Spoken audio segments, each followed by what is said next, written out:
Assalamualaikum dan salam sejahtera. Hari ini saya akan tunjukkan cara penggunaan bagi 2K alarm clock Wi-Fi camera.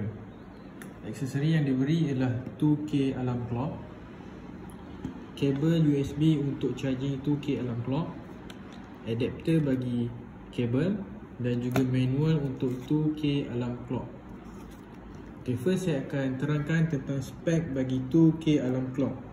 Okay, untuk kamera yang digunakan ialah 5 megapiksel dan resolusinya pula ialah 2K, dan maksimum memory card bagi 2K alarm clock ini ialah 128GB.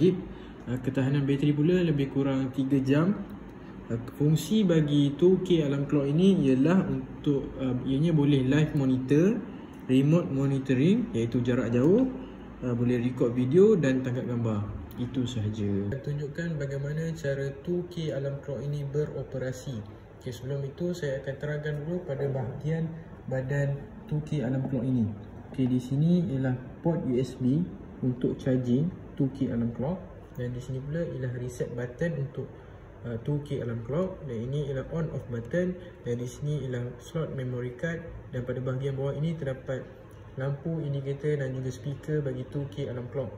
Okay, pada bahagian atas ini, di sini ialah tempat untuk kita set masa bagi 2K alarm clock ini. Okay, first saya akan masukkan dulu memory card pada slot memory card ini. Memory card yang digunakan ialah 32GB. Saya akan masukkan, saya akan tekan, lepas tu saya akan on.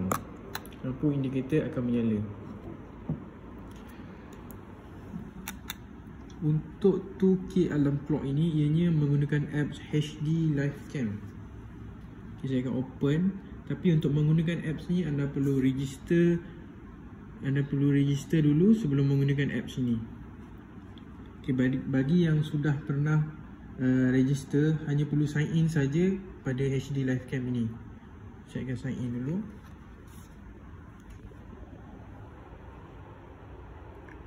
Hanya perlu masukkan email dan juga password yang betul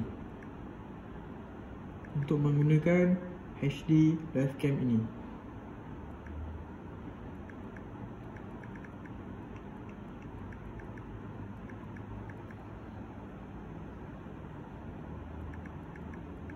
Saya akan masukkan dulu.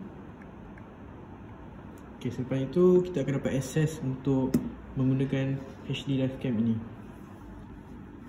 Okay, first step, anda perlu pergi ke Wi-Fi connection, iaitu Wi-Fi setting phone, untuk connectkan Wi-Fi yang ada sedia ada pada 2K alarm clock ini.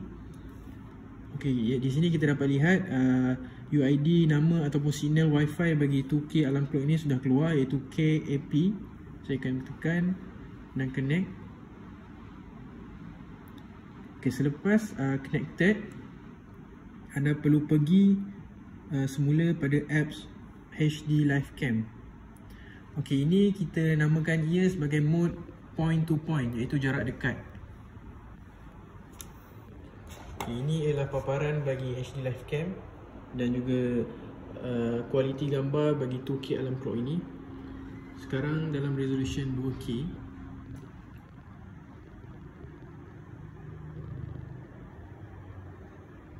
Okay, sekarang saya akan terangkan pula pada bahagian paparan ini. Okey, ini ialah jika anda ingin mendengar audio ketika anda melihat live, iaitu live monitor, jika anda ingin mendengar sekali dengan audio. Okey, di sebelah ini ialah untuk record video secara manual. Okey, dan di sebelah ini pula ialah untuk onkan night vision atau offkan, atau kita boleh setkan sebagai auto. Contoh ialah seperti ini. Okey, dan di sebelah ini pula ialah untuk besarkan lagi paparan untuk HD Live Cam ini. Okey, pada bahagian bawah ini pula, ini ialah rotation bagi 2K alarm clock ini, iaitu ini kiri, kanan, atas, bawah. Dan untuk simbol lampu ini pula, ini ialah simbol ini berfungsi untuk menghidupkan dan mematikan lampu indikator yang berada di sini. Sebagai contoh, saya tekan untuk mematikan lampu indikator padam. Okay, saya tekan untuk hidupkan semula lampu indikator. Okay, itu saja. Saya akan ceritakan tentang kamera setting bagi 2K alarm clock dan juga bagaimana untuk membuat remote monitoring, iaitu connection jarak jauh daripada Wi-Fi luar.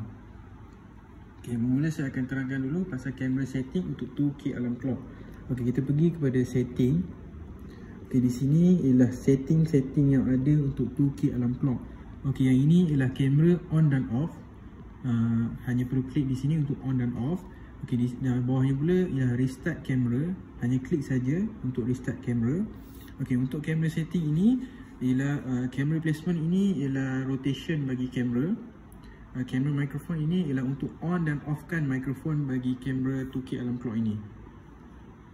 Okey, selepas itu ialah working indicator switch, iaitu sama juga macam mode point to point tadi masa kita lihat live view.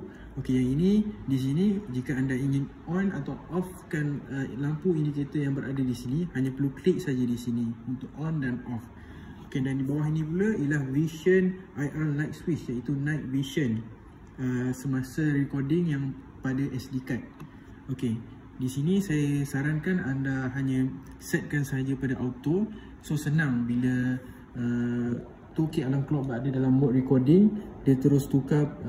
Jika ianya gelap, so dia akan terus tukar pada mode night vision. Okey, dan bawah ni pula ialah resolution semasa recording pada SD card. Terdapat 1080p dan juga 4K. Hanya perlu tukar saja di situ. Dan send lock ni tak ada apa-apa.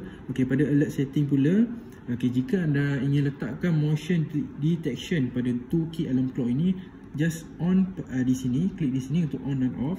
Dan ini ialah sensitivity bagi motion detection. Ada 3 option, iaitu low, normal dan high. Anda boleh set. Okey, dan untuk alert frequency juga anda boleh set untuk low, normal dan high. Yang lain tu tak ada apalah. Okey, untuk dapat notification atau siren, hanya perlu on dan off pada bahagian sini. Okey, yang lain tu tak ada apa. Okey, dan okey, yang terakhir yang penting ialah micro SD card. Okay, jika anda ingin cek sama ada micro SD card yang sudah anda masukkan ke dalam 2K alarm clock ini detect ataupun tidak, hanya pergi kepada setting micro SD card. Dan jika total storage dan available di sini ada value di sini, bermakna micro SD card ini sudah didetect oleh 2K alarm clock dan juga HD live cam ini sendiri. Jika tidak, hanya format saja dan ianya akan kembali seperti biasa. Itu saja. Saya akan tunjukkan cara bagaimana untuk membuat remote monitoring jarak jauh ataupun sambungan jarak jauh menggunakan Wi-Fi luar. Okey, first step, anda perlu klik pada setup kamera Wi-Fi ini dan dia akan cari Wi-Fi yang terdekat lah. So selepas itu Wi-Fi akan keluar dan anda pilih Wi-Fi yang anda ingin gunakan. So sebagai contoh, Wi-Fi terdekat saya ialah di sini. Saya klik dan ianya meminta kita untuk masukkan password Wi-Fi. So masukkan password yang betul lah, make sure jangan salah. Saya connect dan tekan OK. So akan mengambil masa dalam beberapa minit untuk Wi-Fi luar tersebut configure dengan 2K alarm clock kita. Dan selepas selesai dia configure, dia akan meminta kita untuk memasukkan nama untuk 2K alarm clock kita ini. Tak kisah nama apa-apa pun, tak kisah. Saya letak lollipop. Okay, next step. Tekan next step. So kita punya configure dengan Wi-Fi luar dah sukses lah. So sebagai contoh, once dah sukses, anda boleh check dekat Wi-Fi connection. So dia tak akan connect lagi dengan Wi-Fi 2K alarm clock ni. Dia akan connect dengan Wi-Fi yang ada berdekatan dengan kita, ataupun kita boleh pakai data saja untuk membuat jarak jauh. Itu sahaja.